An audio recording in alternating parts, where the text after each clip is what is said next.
누가복음 1장 57절부터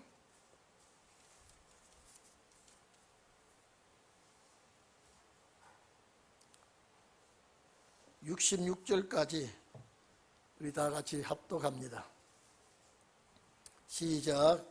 엘리사벳이 해산할 기한이 차서 아들을 낳으니 이웃과 친족이 주께서 저를 크게 긍휼히 여기심을 듣고 함께 즐거워하더라.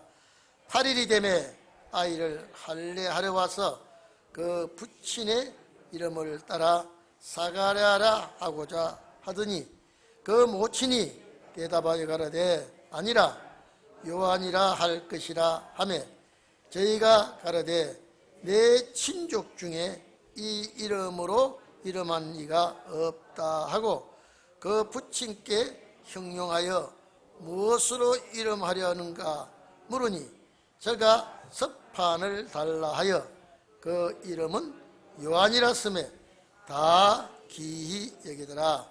이에 그 입이 곧 열리고 혀가 풀림에 말을 하여 하나님을 찬송하니 그 근처에 사는 자가 다 두려워하고 이 모든 말이 온 유대 산중에 두루 퍼지매 듣는 사람이 다 이 말을 마음에 두며 가로되 이 아이가 장차 어찌 될꼬 하니 이는 주의 손이 저와 함께 하심이라. 아멘. 여러분 한번 생각해 보십시다. 2000년 전 예수가 이 땅에 오시는 그 시기에 정치가 혼란하고 경제가 어렵게 되고 종교는 암흑시대로 접어들었고 참 선지자를 만나지 못한 백성들은 이구동성으로 메시아를 학수고대했습니다. 학수고대하고 있는 그 점에 하나님께서 제사 드리러 들어간 사가랴에게 아들을 줄 것이라고 약속을 했고 또 그 아들의 이름을 요한이라고 하라. 자, 그렇게 하나님께서 천사를 통하여 이렇게 지시해 줬습니다. 그리고 그 아이가 복중에서 잘 자라났습니다. 그 즈음에 마리아가 또 잉태를 하지요. 하나님의 역사는 예정된 그 뜻을 이루기 위해서 한 번 결정하면 바꾸지 않습니다. 시대도 그 시대에 하나님이 이루시겠다고 하면 그 시대를 넘기지 않아요. 그래서 하나님은 정한 때에 예정된 사람을 통하여 하나님의 뜻을 이루게 되는데 여러분 가만 봐 보십시오. 하나님의 역사를 이루는데 두 여인이 등장하고 있지 않습니까? 하나는 엘리사벳이고 하나는 마리아고 이들이 신의 감동이 되어서 잉태를 하는데 이것은 하나님의 역사를 이루기 위한 일이라고 하지만은 아주 생소한 일들을 당하는 자들에게는 얼마나 큰 일인지 모릅니다. 자, 엘리사벳도 첫 잉태를 하게 되고 마리아도 첫 잉태를 하게 되는데 그 잉태케 하시는 분은 하나님입니다. 목적이 뭐냐? 사명이에요. 사명을 하나님께서 이들에게 예정을 하시고 출생케 할 때에 시대를 맞춥니다. 제가 늘 말씀하죠. 어두울 때에 빛을 가지고 나오도록 하는 것이 하나님의 역사요. 배가 고플 때에 먹을 것을 제공할 수 있는 것이 하나님의 역사요. 목마를 때 물을 마시게 하는 것이 하나님의 역사요. 오늘 이 출생은 민족을 위해서 하나님께서 출생케 하는 것입니다. 이거는 사람으로서는 생각할 수 없는 일이죠. 사람으로서는 상상도 할 수 없는 일이 이렇게 됩니다. 세례 요한에 대한 이름은 사람의 이름이 아니라 사람이 지어준 이름이 아니라 하나님께서 지어준 이름이죠. 하나님께서 이름을 지어주고 이제는 출생케 하는 과정을 말씀을 하고 있습니다. 엘리사벳이 사가랴가 아들을 낳아도 내 아들이 아니에요. 사명을 위한 아들입니다. 예수님도 마찬가지죠. 어두울 때 와야 빛의 가치가 있고요, 혼란스러울 때 와야 정리정돈을 할 수가 있습니다. 그래서 이제 하나님께서 예정하신 때가 참에 이제 엘리자벳이 해산할 때가 옵니다. 여러분 생각해 보십시오. 이거는 잉태케 하시는 분이 하나님이시지만은 해산케 하는 분도 하나님이에요. 일반 보통 여인 같으면 출산을 못합니다. 할 수가 없어요. 이미 자궁문이 닫아졌기 때문에, 뼈가 굳어졌기 때문에 출산을 할 수, 예를 들어서 잉태케 해 주셨다고 해도 해산케 하는 하나님의 능력이 없으면 출생할 수 없습니다. 여러분, 아브라함의 사라도 마찬가지입니다. 아브라함 아내 사라가 나이가 많을 때 잉태케 했으면 출산케 하는 것도 하나님이 책임을 져야 돼요. 요사이같이 의술이 발달하고 요사이같이 조산원이 있고 산파들이 많으면 다행인데, 옛날에는 조산원이 없습니다. 거의 없습니다. 있어도 유명한 허가받은 조산원이 아니고 그저 사사로 가정에서 돕는 그런 정도의 삶에서 이렇게 나이 많은 자가 출산한다고 하는 것은 이거는 생명을 담보로 해야 됩니다. 그러지 않고는 어떻게 출산할 수 있습니까? 그런데 하나님이 출산의 은혜를 줍니다. 제가 전에도 한번 말씀드린 것 같습니다. 출산하는 것으로 하나님이 끝나게 하시는 것이 아니라 기를 때에 이 산모의 체질도 바꿔줘야 됩니다. 왜냐하면 아기를 기를 수 있는 어머니의 체질이 와야 됩니다. 출산만 해놓고 이렇게 기르는 은혜를 주님이 주시지 않았다면요, 이거 어떻게 기릅니까? 요사이같이 모유가 아니면 대체하는 우유라도 있지만은 고대에는 그런 일이 있지 않은 때는 어떻게 길러냅니까? 절대 이들은 모유로 기른 자식들입니다. 모유로 기른 자식들이기 때문에 산모는 아기가 먹을 수 있도록, 흡족히 먹을 수 있도록 모유가 나와야 되는데, 이것도 하나님이 책임을 져서리라고 믿습니다. 이 노인 양반이 잉태케 하시는 것도 하나님의 은혜요, 또 출산을 하는 것도 하나님의 은혜요. 여기는 하나님의 도와주심으로 말미암아 난산이 아니고 순산으로 우리가 봐야 되겠죠. 그런데 본문에 이제 한나의 기도와 같이 엘리사벳이 하나님 앞에 기도와 찬양을 하고 난 다음에 마리아는 본가로 돌아가고 이제 10달이 되기 때문에 엘리사벳이 3기가 돕니다. 여러분, 긴장 안 할 수가 없죠. 이거는 젊은 여인도 아니고 아주 나이 많은 노인 양반이 출산을 하게 되니까 긴장할 수밖에 없죠. 사람은 걱정을 하고 긴장을 하고 염려를 하지만은 하나님은 엘리사벳을 도와서 순산케 하는 이런 역사가 본문에 나오고 있습니다. 그런데 이 엘리사벳이 잉태를 하고 출산을 한다고 하니까요, 이 가문의 영광입니다. 집안에 감사할 일이 여기서 벌어지거든요. 참 제사장 가문의 무자한 상황에서 하나님의 능력으로 자식을 주고, 이 자식이 하나님께서 큰 자가 될 것이라고 그랬단 말이에요. 놀라운 사명을 가지고 출생케 하는데, 이 엘리사벳이 출생하는 이 일에 대해서 친족들이, 이웃들이 전부 축가를 하고 기뻐합니다. 그럴 수밖에 없지 않습니까?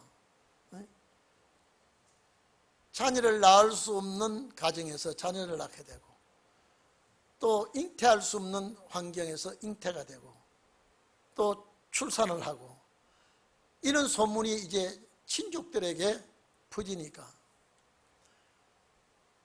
얼마나 모두가 축하를 해주고 모두가 기뻐하고 하나님께 감사를 돌리는 이런 일이 이제 벌어지고 있습니다. 자, 그런데 이 사건에 대해서 전부 좋아하고 기뻐하고 즐거워했는데, 다 보십시오. 딱 출생을 하고 난 다음에 8일이 되니까 할례를 해야 됩니다. 이 할례는 하나님의 백성의 정표입니다. 아브라함에게 하나님께서 할례 언약을 했죠. 창세기 17장에 보면 하나님이 이제는 하나님의 백성 될 자는 반드시 할례를 하라. 할례를 하라. 8일 만에. 이것이 하나님과 하나님의 백성의 증표가 그렇습니다. 이 8일 만에 양피를 베는 것이 제일 고통이 적을 때요. 그리고 또 피가 빨리 잘 아무는 그 의학적으로 그 때가 난지 8일 만이라 그래요. 막 그 당시에 의사들은 없지만은 하나님은 너무 잘 아시고 할례의 법을 허락할 때, 하나님께서 아브라함에게 할례를 행하라 할 때요, 하나님의 백성 할례를 행하라 할 때예요. 출생한 자에게는 8일 만에 할례를 행하지만은 하나님이 명령하신 그때부터 그 전에 나이든 사람이든 젊은 사람이든 다 할례를 행해야 되는데요. 그래서 아브라함도 할례를 행하게 되고, 그 집에 일하는 자들도 다 할례를 행하십니다. 요 할례 받은 자녀들이 애굽에서 종노릇하며 고생을 합니다. 그런데 이스라엘 백성이요, 여기 애굽에 가서 지나면서 안식일을 지킬 수가 있습니까? 안식일이 언제인 줄도 몰라요. 그러나 반드시 하나님의 백성은 할례를 행해야 된다는 것, 이것이 하나님과 하나님의 백성의 약속된 증표요, 언약의 말씀이에요. 그래서 400년 동안 애굽에 머물러 있던 이스라엘 백성들에게 출애굽하라는 명령할 때 할례 받은 자만 가게 했습니다. 할례 받은 자만. 근데 누가 따라 붙이느냐라고 하니까 잡족입니다. 절대 잡족은 할례를 행하지 않았어요. 할례를 받지 않았어요. 그 잡족들이 누구냐? 이스라엘 딸과 애굽의 아들들과의 결혼한 자식들은 할례를 받지 않았습니다. 또 가령 이스라엘 백성이 애굽의 아내를 얻었을 때 여인이 강력하게 나갈 때는 평생에 하지 않았던 할례를, 듣도 보도 못한 할례를 잘 하지 않습니다. 그 한 예가 모세가 미디안 광야에서 이드로의 딸과 십보라와 결혼할 때에 반드시 모세가 민족의 전통으로 할례받은 모세가 십보라와 결혼해서 아들을 낳을 때 할례를 해야 됩니다. 근데 못했어요. 왜 그럴까? 왜 못했을까? 한번 생각해 보십시오. 대장부의 모세의 집권으로 반드시 할례를 해야 되는 것이 하나님의 백성의 정표라면 모세가 못했다니까요. 만약에 아내가 도와서 할례하자고 했더라면 아마 할례했을 거예요. 근데 십보라는 거기에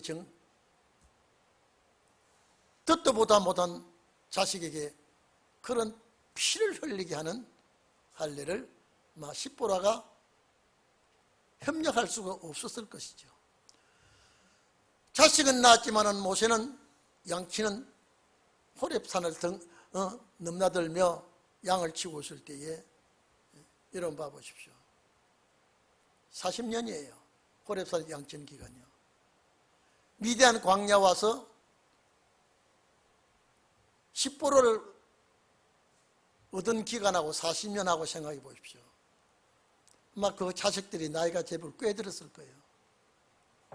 할례를 하지 못했어요.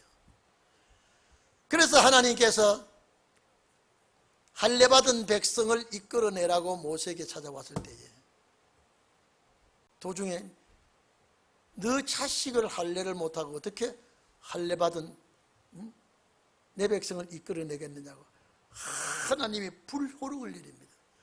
그래서 할 수 없이 할례를 해놓고 그 자식들이 아버지를 따라 애굽을 못 가지 않습니다. 그래서 십보라가 자기 남편을 피난편이라고 그런다. 애들이 아주 갓난 애기 같는 애 자식들에게 할례를 행하고 얼마나 고통스럽겠습니까? 반드시 이것은 법이에요. 하나님의 백성으로서 할례를 행하는 것이 하나님의 법이었습니다. 근데 출애굽 역사를 하니까 아니 웬일인지 잡족들이 왜 따라옵니까? 그게요. 안 따라오는 것이 원칙입니다.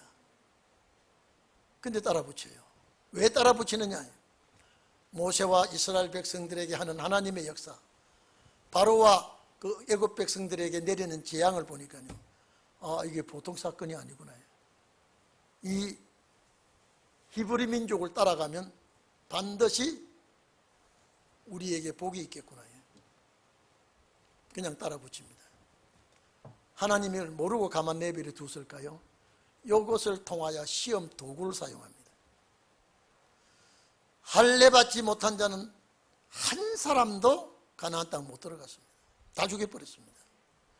뭐하고 죽었습니까? 그 사람들의 사명이 뭡니까? 고향 가는 이스라엘 백성들의 발목을 잡는 사명을 잡족들이 시했습니다. 자기 사명들 다 감당하니까 그들이 가나안 땅 들어가지 못했습니다. 그래서 하나님의 백성은 반드시 할례를 해야 됩니다. 그래서 신약 시대에 와서는 할례가 세례로 바뀌죠. 할례가 세례를 바뀝니다. 자, 그래서 이 세례를 받는 이것이 우리 마음의 할례라 그랬습니다. 에레미야 4장 4절에 보면요, 우리 마음의 가죽을 베고 이렇습니다. 마음의 가죽이 뭡니까? 심적 할례를 말하는 것입니다. 신명기 10장 16절에도요 마음의 할례라 그래서 마음의 할례. 자, 그러면 이 할례를 받은 자만이 하나님의 백성이 된다고 하니까 세례 요한을 8일 만에 할례를 행하죠. 예수님도 할례를 행했죠. 뭐 육적 이스라엘 백성 다 할례를 하니까 예수님도 육적 계통의 예수님으로 이제 아브라함의 자손이요 또 다윗의 후손이요 이스라엘 민족의 육적으로 따지면은 예수님도 이스라엘 족속에 속하기 때문에 할례를 행했습니다. 그러니까 여기에 세례 요한을 할례를 하죠. 요 할례라는 원뜻이 뭐냐면요, 칼자국을 내다 이 말이에요. 칼자국을 내다. 자, 제가 전에 이 설교를 했습니다만 잘 들어주세요. 또 방송 듣는 분도, 왜 아브라함에게 하나님의 백성은 할례를 해야 되느냐. 오늘 여러분요, 할례를 행할 때에 안 울고 있는 사람이, 아이가 한 사람도 없습니다. 양피를 넣고, 지금은 참 얼마나 도구가 좋습니까? 할례를 한다 그러면요, 옛날에는 돌칼입니다. 이 차돌을 넣고 딱 깨면요, 그 깨면 몇 개를 골라야 됩니다. 왜냐하면 칼날, 아주 그 차돌이 칼날같이 예리하게 쓴 돌이 없으면요, 몇 개를 깨도 깨가지고 아주 예리한 칼날이 쓴, 돌칼이 날이 쓴 그걸 골라서 양피를 잡고 딱 넣고 딱 쳐버리면요, 그 돌칼이에서 딱 떨어져 나옵니다. 얼마나 고통스러운지 안울 수가 없습니다. 그래서 그 피를 흘리며 눈물로 흘린 그 자식을 통하여 하나님의 백성으로 삼겠다는 것이 법입니다. 선악과를 따먹고, 여러분요, 이제 이게 또 에덴 동산까지 올라갑니다. 선악과를 따먹고, 여러분요, 참 제가요, 이 창세기 때 얼마나 제가 감사한지요. 아니, 선악과를 따먹고 아담과 하와가 왜 하체를 가릅니까? 따먹은 손을 숨겨야지요. 예?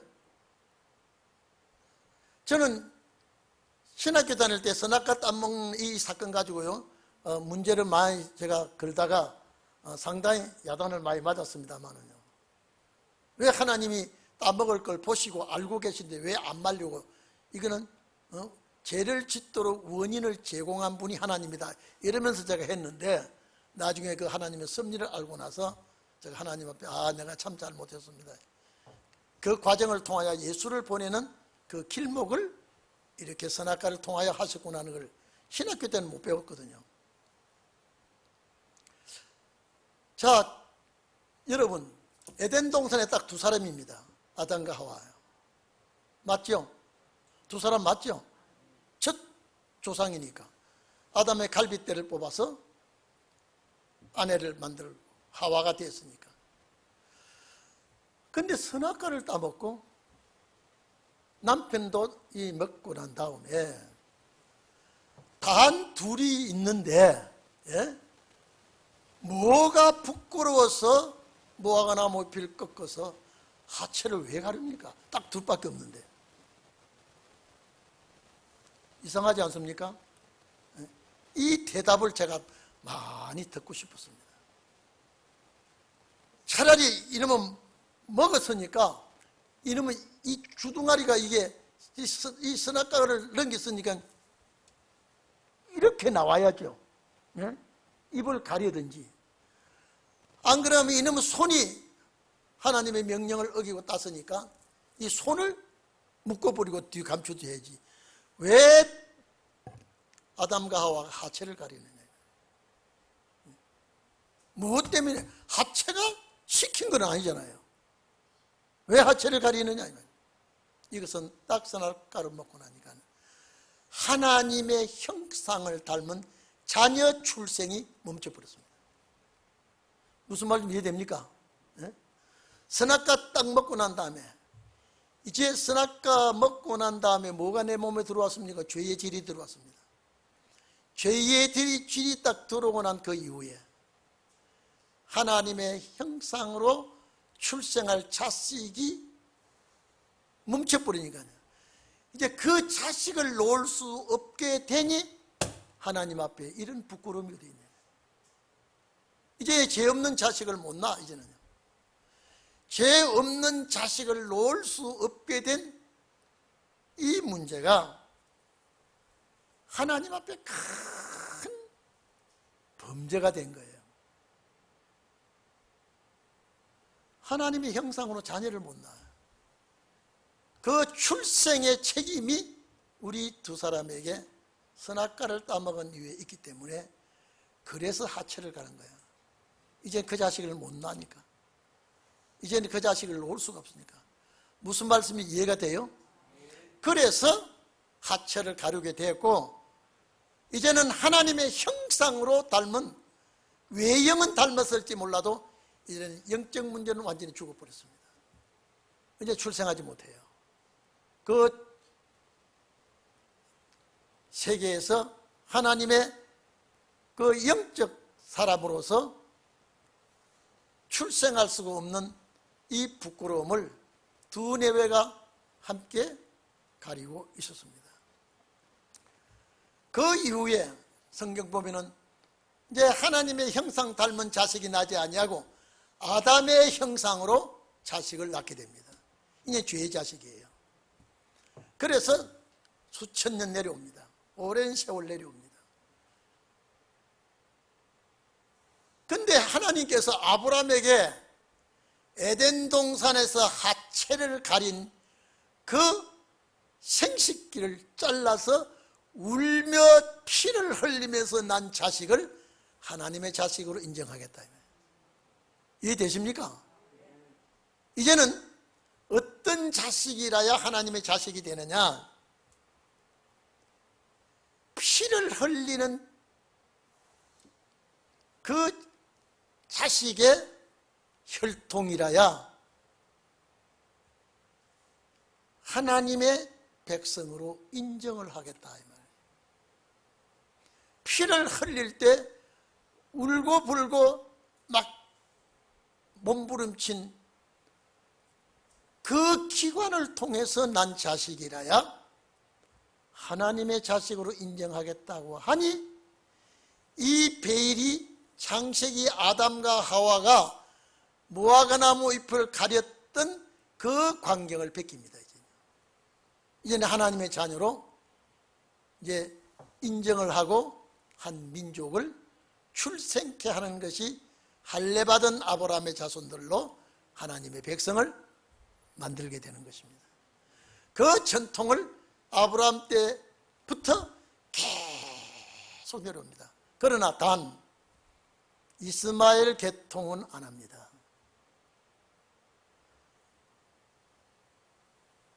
하나님의 백성의 계통만 할례를 행하고, 아무리 아브라함의 씨라고 하지만은 할례 받지 아니한 자식은 하나님의 백성이 아니에요.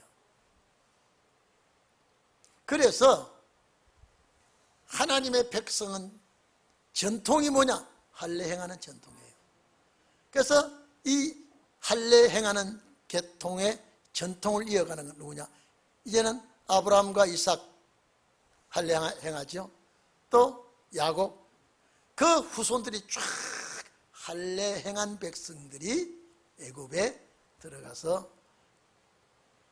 타관살이를 하면서 육체적으로 정신적으로 고통을 당하면서 고향을 그리워하게 합니다. 아브라함의 약속은 구전으로 들었으니까. 여기가 우리 멈출 세상이 아니고 아브라함의 약속된 땅을 찾아가야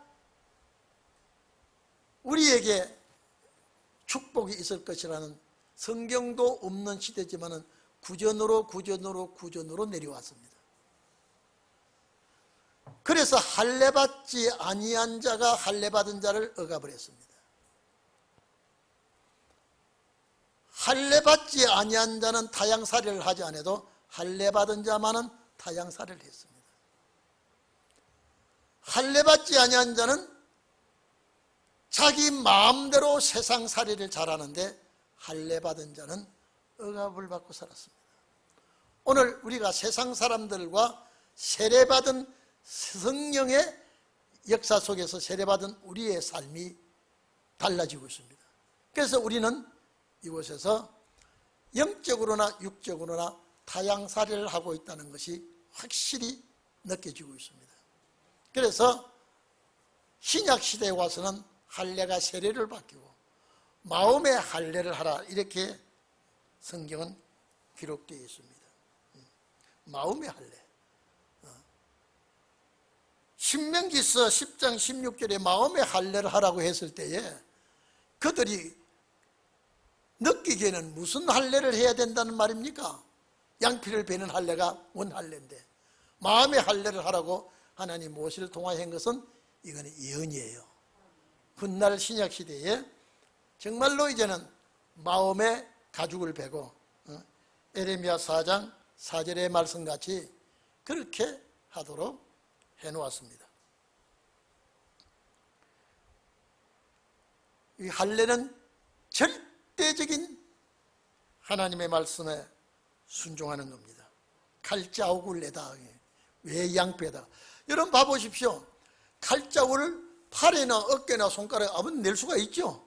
그렇잖아요.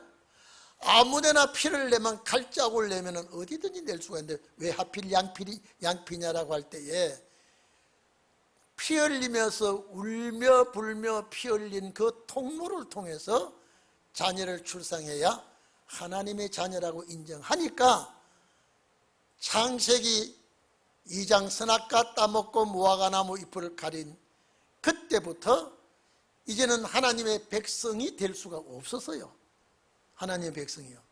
그래서 선택받은 자만이 하나님께 제사를 받아주고 그 제사도 제사법대로 드린 게 아니라 자기 마음에 우러나는 대로 제사를 드렸잖아요. 모세가 시내산에서 율법을 받기 전에는 제사 제도도 없었습니다. 하나님이 그걸 강력히 명령도 하지 않았어요. 그러나 자기 나름대로 제사를 드리고 하나님에게 인정을 받았지만은 그 선택받고 하나님께 제사 드리는 자들 외에는 다 이방이 되어버렸습니다. 이방인이 되었어요. 그래서 하나님이 한 민족을 선택할 때에 어떻게 선택하느냐? 할례 받은 자를 하나님의 백성으로 결정을 지었고 그 백성들이 애굽에서 400년 동안 고난받다가 출애굽할 때에 잡족들은 할례를 받지 않고 따라 나와서 시험거리만 시큰 주고 가나안 땅은 가지 못했습니다. 왜? 잡족들에게 하나님이 가나안 땅을 약속하지 않았어요. 그 땅 주겠다. 왜 따라 나옵니까? 그런데요. 따라 나오면 수지 만질 줄 알고 왔다가 광야라는 곳이 어떤 곳이냐라고 하는 것을 실감나게 체험을 하고 원망불평을 전염병 이 코로나 옮기듯이 막 옮기니까 이스라엘 백성들이 광야에서 원망불평하다가 그 1세대들은 다 죽여버렸습니다. 여호수아 갈렙 빼고는요. 그래서 오늘 여기에 사가랴도 하나님이 아들을 주셨지만은 이제 할례를 행했습니다. 자, 그 모친이 여러분 60절 한번 보십시오. 그 모친이 대답하여 가라되 아니라 자 요한이라 갈 것이라요. 할례를 하고 그 부친이 자기 이름을 따서 여러분 유명한 사람은 자식이 아버지 이름을 따서 그 가문의 전통을 계승하게 됩니다. 그래서 보통 뭐 유명한 분은 예를 들어서 뭐 누구 1세, 누구 2세 이렇게도 말하지요. 그러니까 사가랴가 아버지의 이름을 따서 짓는 것이 옳다라고 하니까 어머니가 펄쩍됩니다. 여러분, 그 당시에는 가부장 시대이기 때문에 여자가 이런 말을 할 수가 없습니다. 그런데 엘리사벳이 왜 이 말을 했을까요? 성령의 체험을 했기 때문에, 성령의 역사를 체험한 자이기 때문에. 아닙니다. 아무리 남편이 그래도 이 아이는 하나님께서 주실 때에 이름을 요한이라고 하라. 여러분 1장 여기에 14절 이하에 보면은 13절부터 나오지요. 요한이라고 해라. 이 아이가 큰 자 밑에 큰 자가 된다. 이렇게 여러분 응답을 받았기 때문에 엘리사벳이 요한으로 이름을 불러야 된다고 합니다. 강력하게 주장합니다. 여러분, 엘리사벳이 성령의 체험을 한 자입니다. 성령의 감동을 받은 자입니다. 여러분, 우리가 가정사를 할 때요, 성령의 뜻을 받들어 말하는 자가 있거든요. 그건 수긍을 해야 됩니다. 괜히 내 고집대로 내 무슨 생각대로 하는 것은 합당하지 않습니다. 이 사가랴가 분명히 자기 주관대로 할 수가 있지만은 그 엘리사벳이 강력하게 아버지의 이름을 따라 지을 수가 없고 요한이라고 해야 됩니다. 그 요한의 뜻이 뭐냐? 하나님이 사랑하는 자라. 하나님이 사랑한 자, 요한이라고 하죠. 이 말하니까 친족 중에 이 예를 들어 우리가 여러분요, 지금은요, 참 지금 이 세상이 다 돼 놓으니까요, 지금 이름 짓는 것이 개판으로 지어요. 큰 별도 짓고 작은 별도 짓고 이름이요 막 이슬도 짓고 구름도 짓고 막 짓습니다. 옛날에 우리 어릴 때만 해도요, 조상의 학렬 따라 지으면요, 이름만 딱 지으면 조카빨 되는구나, 숙부빨 되는구나, 조부빨 되는구나요. 자, 사람 못된 게 학렬 높다 이런 말 하죠. 여러분, 10살 먹는 자가 할아버지가 있습니다. 70 먹는 할아버지가 10살 먹는 할아버지가 있어요. 그 왜 그렇습니까? 학렬로 따라 지으면요, 자, 자식이 많이 번창한 집안에는 쑥 대가 내려가는데, 자식을 많이 놓지 못하고 귀한 자식은요, 굉장히 그 학렬 차이가 높습니다. 제가 고향 가면요, 학렬이 높아가지고요, 60대 70대 먹은 조카들이 수두룩해요. 그러면 제가 말을 존경 안 합니다. 자네 이리 좀 하게. 예, 삼촌 뭐 그렇게 합시다. 다른 사람이 볼 때는요, 새파란 20대가 삼촌이 돼가지고요, 50대 60대가 조카예요. 제 학렬 따라 그렇습니다. 그래서 제가 목자 밑에 희자가 들어가고요, 희자 밑에 종자가 들어가. 이러면요, 종자 들어가면 요 손주구나, 손주구나. 희자가 들어가면은 이거는 숙질간 조카가 되는 거, 이렇게 얘기합니다. 그런데 요한이라고 지니까 이 가문에 이런 이름이 없어. 몰라. 안 돼. 그러는데 하나님의 지어준 그 이름을 엘리사벳이 우겨서라도 요한이라고 합니다. 왜? 이 앞장에 아까 보았잖아요, 천사가 지어준 이름인데, 그 천사가 지가 지어주겠어요? 하나님이 이름을 가져와서 준 이름이래요. 왜? 하나님이 사랑하는 자라요. 그래서 61절에 내 친족 중에 이 이름으로 이름한 이가 없다 하고 그 부친께 형용하여. 자, 여러분 보십시오. 참, 이 제사장이 하나님의 완전한 역사를 믿지 않다가 뭐가 됐어요? 벙어리 됐죠. 그러니까 말을 못하니까, 여러분, 말 못하는 사람하고 대화가 오세요. 이러면 손짓을 하고 그 의사표시를 합니다. 그러니까 이 사가랴가 벙어리가 되죠. 이 벙어리가 된 사람은 귀도 먹게 되어 있습니다. 그러니까 이게 성경은 뭐라 그랬습니까? 부친께 형용하여 몸짓을 해가지고 이 벙어리하고 대화를 하려니까 얼마나 답답합니까? 예? 제사장의 벙어리니까요. 그러니까 지금 이름 하나 가지고 자꾸 이렇게 하니까 그 사가랴에게 부친께 형용한다면 몸짓을 합니다. 몸짓으로 이렇게 하면서 자, 무엇으로 이름하려 하는가 물으니까 이게 서판을 하나 가져오라 그럽니다. 서판. 이 서판은 이 칠판 같은 이 목판입니다. 가져오라 그러니까 서판을 가져왔죠. 그래서 이름을 요한이라고 썼습니다. 그러니까 자, 친족들이 전부 다 경사스러운 일에 다 놀랍니다. 지금 벙어리 아버지는 서판에 이렇게 기록을 하고 이제 요한이라고 이제는 가문의 이름대로 따라하지 아니하고 별칭으로 이제 요한이라고 이름을 씁니다.